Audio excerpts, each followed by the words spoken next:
I know that a guy would be so lucky to date me, aka I am the prize. And it's because of the scarcity of good guys. Wait a second. So you're saying you're the prize with no reason. You're just saying you're the prize because good men are scarce. How does that make any sense? If good men, high value men, are hard to come by, that would make them the prize. Just based off your own argument, that would make them the prize. That doesn't just make you by default the prize. Saying that you're the prize is such a toxic way of thinking, right? So in a good, healthy relationship, guess what? You're each other's prize. You're not the prize, neither is he. You're each other's prize to one another.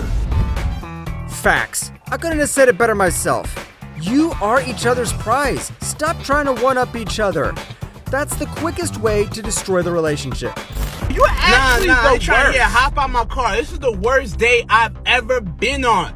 You are so entitled. See, I only hear that from the bums I date. Oh, I'm a bum. Yeah, I only talk to ball players, but I wanted to give you a chance, and it turns out you're a bum. Oh, you only talk to ball players. All right, well, give me your roster. Tell me who you dated. See, you're just trying to be jealous. The last dude I dated was a Miami Dolphin. Ooh, a dolphin. Uh-huh. A Miami Dolphin. And where is he?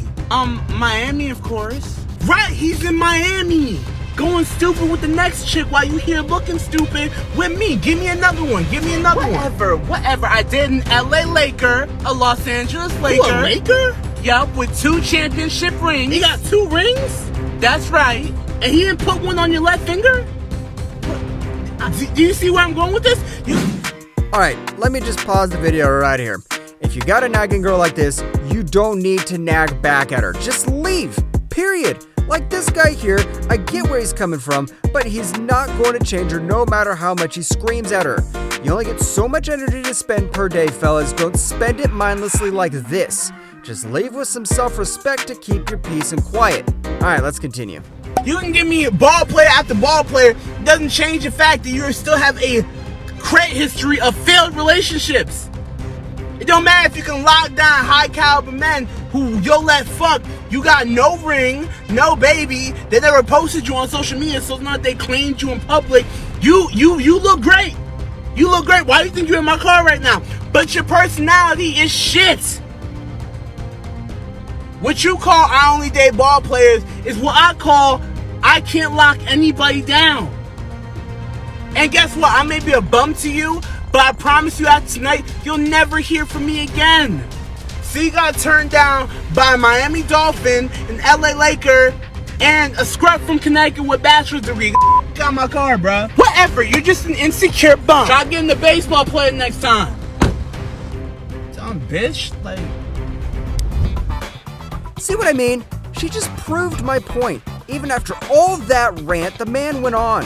The lady still calls him a bum at the end. So no matter how much you try to yell or scream, you can't change her, fellas, especially when she's self-entitled like this. The only practical solution is to march straight out of the door and don't look back. Still slept with 1,000 men. Where's the compassion in that, though? I'm thinking about you've had 1,000 inside you. Going to be with someone, shouldn't compassion be a main factor in that relationship and understanding of who they are, what they've been through? Shouldn't that be a main factor?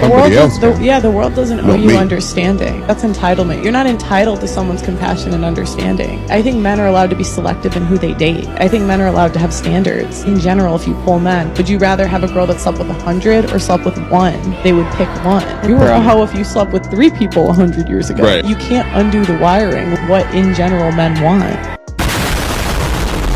A lot of damage. So let me get this straight. A woman has slept with 100 dudes and she expects the man to just accept her based on compassion? How do they even come up with these excuses?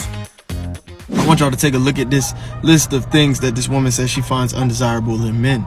Don't got no car, makes too many jokes, rude to people for no reason, can't read, too many bad days, no money, more booty than her, bad grammar, sweats too much, walks funny, always out of breath, bad fits, beat up shoes, bad teeth, broke, does drugs, ugly hairstyle, smells like the atmosphere, rapper groupie, broke, no goals, smoke too much weed, calls himself a fashion dude, ugly nails, too opinionated, can't cook, constantly lying, bad relationship with his mom, high-pitched voice, unconnected beard.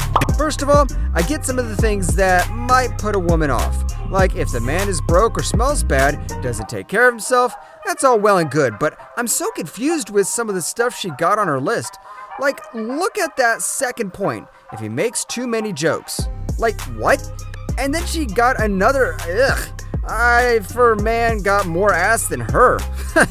Honestly, she has to be kidding with that one. Now, I've seen the girl that made this video. Despite her cranial dimensions dwarfing her anatomical dimensions, despite a ton of makeup, despite her attitude having more tit than she does and her sass having more ass than she does, despite her prepubescent silhouette, she is indeed entitled to her rigorous criteria and her strenuous expectations. Although objectively speaking, she's mid. But isn't it funny when they have lists like these when they don't even check most of the boxes they have themselves? And this is why they can't ever find love.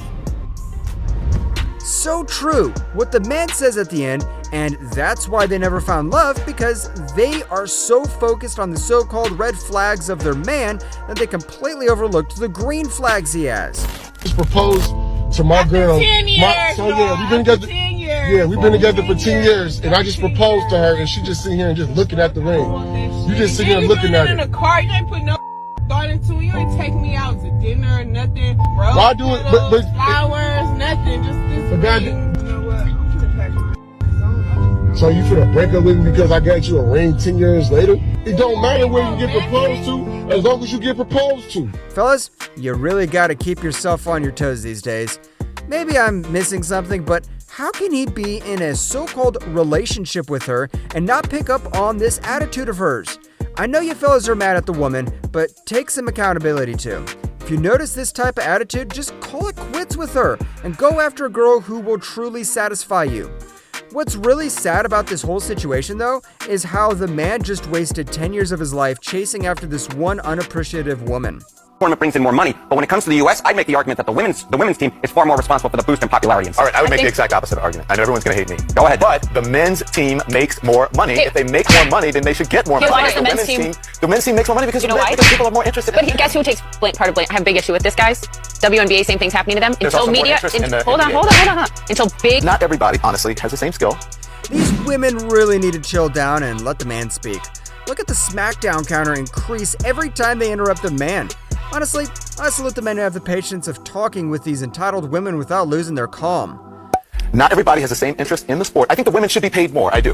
But if the men... You're right that not everyone has the same skills because the women are better skilled. Well, the women are better skilled against other women. But if the women played the men, they wouldn't be winning the way that they win. Okay, I'm not going to get into So, I'm not even going to get into that argument. I'm just saying, if the sport makes more money, that means there's more Why money does it make available. more money? Because people are more interested in it. When I go to a sports bar, guys, am I wrong? You guys don't want to say anything. When I go to a sports bar, if there's a women's basketball game on, I'm just being honest. Which is on air less. People will say, You literally if get to women see it guys, less. I don't want to watch this. I'm just telling you. I'm not saying it's right. I'm just speaking. Gary, what were you going to say? And so you cannot make people become interested in something that they are not You interested in. have to show it to them. There's more interest in the men's and more money is coming in the men's sports. Those men are entitled to that more money. But I don't think you're looking at the root of the issue, which is why are people more interested in the men's sports? Because it's been Because it's more historically... interesting to watch.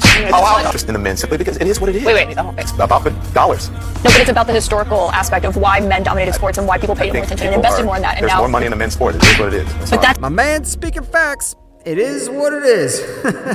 I don't want to dictate how they want to be loved. Let me explain that. I can provide love to you by displaying it, by demonstrating. I can support you. I can come home to you every night. I can make sure I don't embarrass you and have other women out here in their neighborhood. I'm not screwing the whole neighborhood of women, right? I provide for you. I bring everything that I do out in society, I do for you. That's love. That would be in the long-term frame, a more survivable form of relationship and love. That guy's displaying it. He doesn't have to express it in words. He's not going to come home every night. I love you, darling. But women want guys to do that. They don't care about the display. They actually say that the displays of love, they're entitled to that. You're supposed to work for me. They call it the bare minimum. That's the bare minimum. Yeah. What are you talking about? That's everything. That's how men do. We're not expressive. We actually do. I want to show you. Imagine if you reverse the script and tell them women to go and I make you a sandwich because it's a bare minimum. I bet 99% of the self-entitled women wouldn't be too happy about that. Yet they got the audacity to demand the bare minimum and got much more from their man.